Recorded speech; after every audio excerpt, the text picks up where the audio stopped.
Finally, we talk about Capricorn. The 10th sign and the 10th house. One of my favorites. If not the favorite, but I'm on the fence between Capricorn and Aquarius, but nonetheless. Capricorn, originally it was not a sea goat. You know, the half goat and half fish part thing. No. Originally, it was the crocodile. Yeah, the crocodile. Why the crocodile? Well, Capricorn is a sign of status, opportunity, self-control, and pretty much honing in on something. Crocodile has this scent, very still, and when something makes the wrong moves and sticks its foot in the mouth, chomp, and then overkill it. Capricorn is the same thing. They're opportunists. When they see an opportunity, they go for it. They don't just sit there and go, oh, yeah, I'll go for it later. That's not Capricorn. Capricorn is ruled by Saturn, the planet that makes everybody go, oh, because it's a hardened planet. That's what Saturn is. He's the brutally honest one, the one that'll tell you you're stupid when you're stupid. Capricorn, at the same time, is again about self-control. That crocodile has to hold his mouth open for so long. Or here's another example. You're swimming in the water. You see a crocodile head pop up. You're like, oh, shoot. Capricorn also represents fear and anxiety and the whatnot. Capricorn head pops up. It's looking right at you.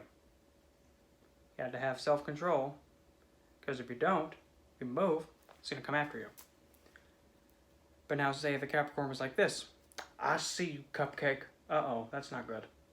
That's a no-no. Capricorn goes like this. Notices it. Does it move?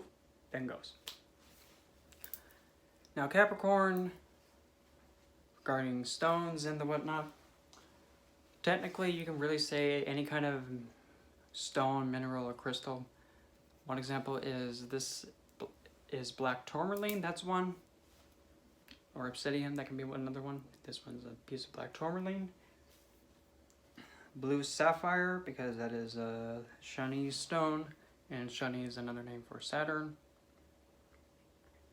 Focus your dingleberry. And then here's sapphire ring, that's silver. Just don't be, putting on like actual gemstone rings for astrological remedy purposes, unless if you know what you're doing. I'm just saying. Because you could be, taking my advice by saying, oh, he has 2 rings on and Shani loves him. Let me do that too. Don't do it without a professional's help. Trust me. You're going to get yourself in a hot mess. Now, Capricorn is also a sign of status and reputation in the world. Well, in order for you to have a good reputation, you need to have a lot of self-control, and you've got to be in professional attire, because that's also Capricorn. Capricorn is also a sign that when it wants something and goes for something, it focuses and it hones in on it. But once it gets a hold of it, it gives it its full effort. That's why it's so blood, sweat, and tears with it. It goes and it goes and it goes and it goes and it goes and it goes and it goes until it gets what it needs. Which is, in this case, crocodile getting something it wants to nom on, chomp, and it does the barrel rolls again and again and again and again and does it. Pushes all of his energy out until it's tired, and then it gets its reward. That's Capricorn. Just like in the previous videos about the sign before it is what that sign loses. So Sagittarius is now Capricorn. Capricorn loses the parts of Sagittarius. Sagittarius is that sign of having hope and optimism and just having faith in divinity and religious texts. Capricorn is like this. Rather than just having faith, it goes, I'm moving. I'm going for this. And then goes for it. That's Capricorn. Now, when it comes to like the parts of the body that Capricorn rules, you're going to be looking at mainly the knees, your patella. Now, with the knees, though, Nothing can stand without the knees, and that's why also Shani is also the planet that is the one that is the foundation for everything. If you have no foundation, you can't have anything to stand and put on it. Because no matter what you put on a weak foundation, it's going to fall through the floor. No matter how strong it is up top, it's going to go. Capricorn, despite being a sign that is perceived to be cold, the opposite sign of that is Cancer. So on the outside, they may look like self-control and orderly, but on the inside, they can be kind of sensitive. But then again, that's in the constellation of nakshatras, which I'll be getting into much later. And depending on what planets are in Capricorn, those planets will start beginning that influence of having a lot of self-control, taking on opportunity, and also at the same time can be kind of cold. Because Capricorn, all it wants to do is just work, get what it wants, and go, go, go, go, go. It doesn't really like putting up time and BS shenanigans. Capricorn 2 is a sign that doesn't really buy much of the conspiracy and the stuff that is impractical. Capricorn is one of the most practical signs out of all of them. Because it's like, look, how is this going to make me get fed? How is pretty much speaking words out of my mouth, how is that going to get me fed if it doesn't have results? It has to be down to the earth. Capricorn 2 is also the most masculine earth sign. And also the most masculine feminine sign, if that makes sense. Because Capricorn has to work in the physical world, has to get his hands dirty and hands-on. Virgo is the most feminine sign, if that makes sense. Like earth, water, earth. In this case, is the most masculine earth sign, which is a bit of a weird way of putting it, but kind of just have that idea of like, it's kind of like a butch woman. That makes sense. I don't know how else to put it. And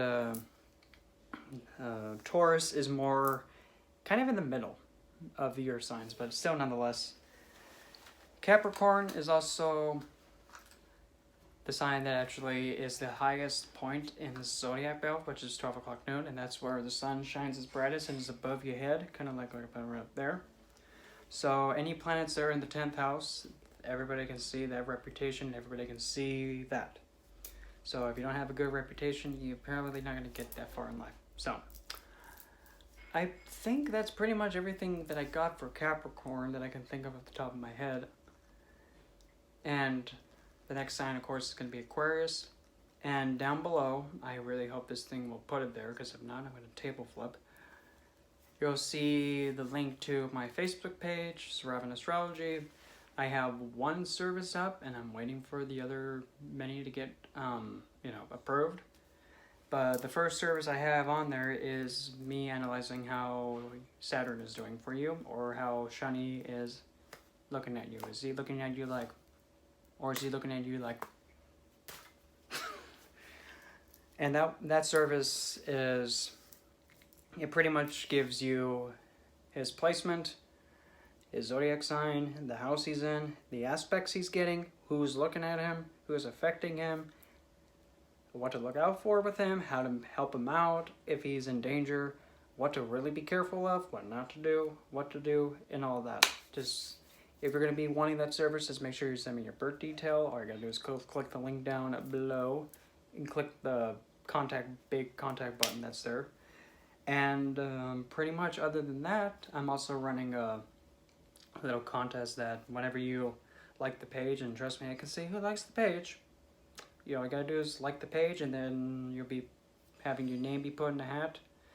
And then on April 30th, I'm just gonna blindly pick out of this lovely hat and say, okay, insert name here, you're the one who gets the big woohoo free giveaway of whatever the heck you want to ask me and the whatnot. So that's Capricorn. The next sign is my other favorite sign, Aquarius. The most chaotic, unpredictable sign in the whole zodiac, and also the sign that is most like Lady Gaga. So I'll talk to you guys then.